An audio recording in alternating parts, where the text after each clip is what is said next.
क्या अब दुनिया समाप्त होने वाली है? 5000 प्रकाश वर्ष दूर छिपा बैठा था ये ब्लैक होल, जिसका द्रव्यमान हमारे सूर्य से 7.1 गुना अधिक है। 12 मई 2022 को ही हमारे मिल्की वे के सेंटर में milky way super massive black hole Sagittarius A का हमें फोटोग्राफिक एविडेंस के साथ मिल चुका था और अब 2 महीने के बाद हमने एक और ब्लैक होल का पता लगा लिया है जो हमारी मिल्की वे में ही स्थित है। अब से 3 साल पहले 2019 में हम इंसान ने ब्लैक होल की पहली पिक्चर्स को कैप्चर किया था जो मेसियर 87 ब्लैक होल की थी। लेकिन चिंता का विषय ये नहीं है क्योंकि मेसियर 87 ब्लैक होल अर्थ से लगभग 5.5 करोड़ लाइट ईयर्स दूर है, जबकि सैजिटेरियस ए 26,000 लाइट ईयर्स दूर है। लेकिन डार्क ब्लैक होल हमारी पृथ्वी से सिर्फ मात्र 5,000 लाइट ईयर्स दूरी पर स्थित है। आपको बता दें कि सैजिटेरियस ब्लैक होल हमारे सन से लगभग 40 लाख गुना अधिक है और मेसियर 87 ब्लैक होल इन दोनों ब्लैक होल से लगभग 1000 गुना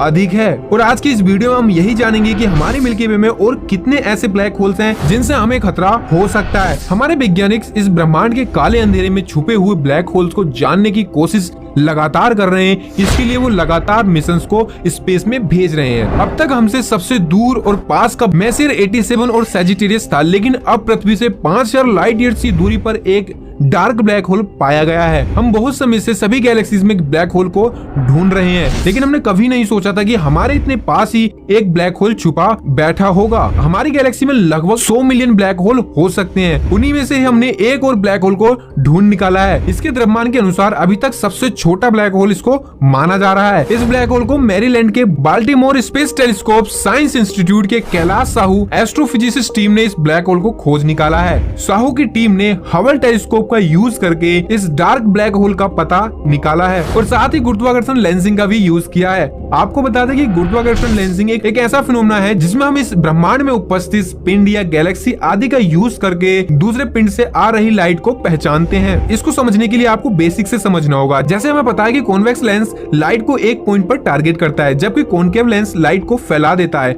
यानी किसी भी ऑब्जेक्ट से आने वाली लाइट को लेंस द्वारा मोड़ दिया जाता है। ऐसे ही ग्रेविटेशनल लेंसिंग ब्रह्मांड में काम करता है। किसी दूर स्थित तारे से आने वाली लाइट को हमारी गैलेक्सी के कारण लाइट को मोड़ दिया जाता है, जिससे हम उस स्टार की रियल इमेज तो नहीं देख पाते हैं, पर हम ग्रेविटेशनल लेंसिंग के कारण उस स्टार को बड़ा और चमकदार देख सकते हैं और इसी कारण हम किसी भी स्टार को पहचानते हैं और उसका नाम देते हैं। आई होप आपको समझ में आ गया होगा। अगर आपको ये ग्रेविटेशनल लेंसिंग कॉन्सेप्ट समझ में नहीं आया तो आप हमें कमेंट सेक्शन में बता सकते हैं। हम इस टॉपिक के ऊपर हम एक अलग वीडियो बना देंगे क्योंकि ग्रेविटेशनल लेंसिंग एक बहुत कॉम्प्लिकेटेड टॉपिक है। साहू की टीम की इतनी रिसर्च के बाद इस डार्क ब्लैक होल का मास सूर्य के मास 7.1 गुना अधिक है, जबकि दूसरी टीम कैलिफोर्निया यूनिवर्सिटी बर्कले के केसी लेम ने बताया कि डार्क ब्लैक होल का मास सूर्य के मास 1.6 से 4.4 गुना के बीच में अधिक है। दोनों ही टीम अपने जवाब को लेकर 100% प्रूव करने का दावा कर रही है। वैसे आपको बता दें कि डार्क ब्लैक होल हमारे लिए खतरनाक है या फिर नहीं, क्योंकि इस ब्लैक होल के साइज के हिसाब से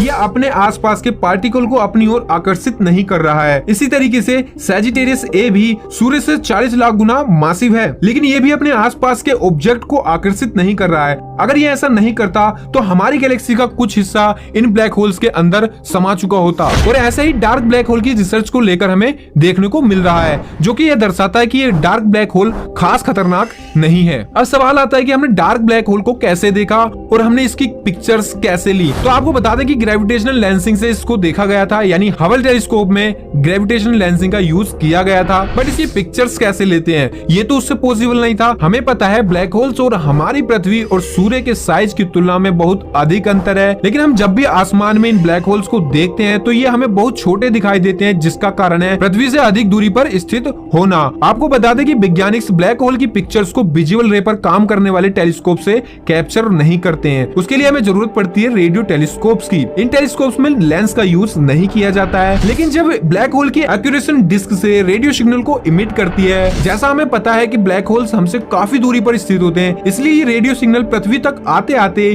प्लेन और पैरेलल वेव में कन्वर्ट हो जाते हैं और पृथ्वी पर मोशन कर रहे रेडियो टेलीस्कोप्स के रेडियो सोर्स पर ये प्लेन वेव पड़ती हैं तो इन रेडियो सोर्स का टाइम इंटरवल सेम होता है, जिसके कारण हमें ब्लैक होल्स की शार्प इमेज मिल सकती है। लेकिन क्या आपको पता है कि radio telescopes back and forth motion ही क्यों करते हैं? क्या हमें नहीं पता है कि ब्लैक होल सिग्नल किस दिशा से आने वाले हैं, जिसके कारण हमें ये मोशन कराना होता है, जिससे कभी कभी इन ब्लैक होल्स की पिक्चर्स लेना इम्पॉसिबल सा हो जाता है। अगर हमें ब्लैक होल्स और ब्लैक होल्स की रिंग के शार्प पिक्चर्स लेनी है, उसके लिए हमारे पास दो ऑप्शन है। तो पहला ऑप्शन इस तरीके का है कि इन ब्लैक होल से आने वाली वेव की वेव लेंथ को कम कर देना। अगर हम ऐसा कर देते हैं तो हमारे अर्थ का एटमॉस्फेयर इन वेव को ब्लॉक कर देगा और ये वेव हमारे सरफेस तक पहुंच ही नहीं पाएंगी, तो हमें सिग्नल ही नहीं मिल पाएगा और हम उसकी पिक्चर्स नहीं बना पाएंगे। लेकिन दूसरे ऑप्शन में हम पृथ्वी पर उपस्थित सभी रेडियो टेलीस्कोप्स को एक साथ कनेक्ट करके ब्लैक होल की पिक्चर्स ले सकते हैं, जो कि थोड़ा सा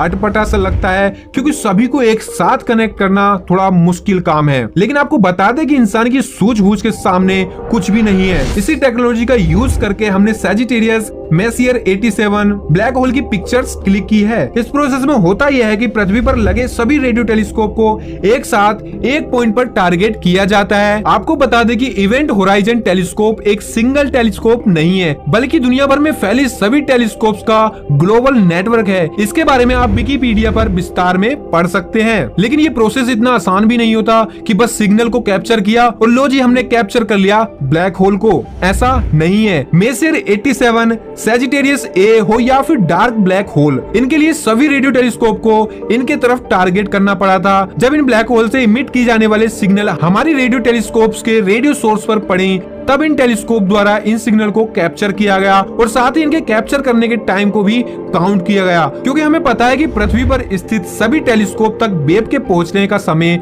अलग अलग होता है, जिसके कारण इन पिक्चर्स में टाइम डायलेशन का अंतर आ जाएगा। इसलिए टाइम को भी काउंट किया जाता है और इन सभी डाटा को पेटाबाइट में स्टोरेज किया जाता है और इन सभी सिग्नल्स को मैन हेड लोकेशन पर भेज दिया जाता है, जहां पर इन सभी रेडियो वेव को एनालाइज किया जाता है और इन सबको सुपर इम्पोज किया जाता है। सुपर इम्पोज करने के बाद हमारे पास ब्लैक होल की इमेज तैयार हो जाती है। इस प्रोसेस में बहुत ही मेहनत और टाइम लगता है, तब जाकर हम ब्लैक होल की शार्प इमेज को क्रिएट कर पाते हैं और इन सभी इमेज को सुपर इम्पोज करना बहुत ही कठिन काम होता है। इसलिए हम मनुष्य नई नई टेक्नोलॉजी बना रहे हैं ताकि हम इस ब्रह्मांड में ऐसी अजीबोगरीबो चीज जैसे ब्लैक होल्स, पिंड आदि का पता लगा सकें। इसीलिए नासा ने Nancy grace Roman space telescope को 2027 में लॉन्च करने के बारे में सोचा है, ताकि हम मिल्की वे में उपस्थित और भी ब्लैक होल को करीबी से जान पाएं। इस टेलीस्कोप में माइक्रो लेंसिंग का यूज किया जाएगा, जो कि ग्रेविटेशनल लेंसिंग का ही पार्ट है। आपको क्या लगता है हम अपनी गैलेक्सीज में छुपे हुए खतरनाक ब्लैक होल्स को ढूंढ पाएंगे या फिर नहीं? कमेंट सेक्शन में जरूर बताएं। और अगर वीडियो पसंद आई हो तो वीडियो को लाइक, कमेंट एंड शेयर जरूर कर दें और साथ ही चैनल को सब्सक्राइब कर दें और बेल आइकन को प्रेस जरूर कर दें, ताकि हमारी न्यू वीडियो की नोटिफिकेशन आपको सबसे पहले मिल सके। तो चलिए मिलते हैं न्यू वीडियो में न्यू टॉपिक के साथ। तो तब तक के लिए be alert, be happy, be curious.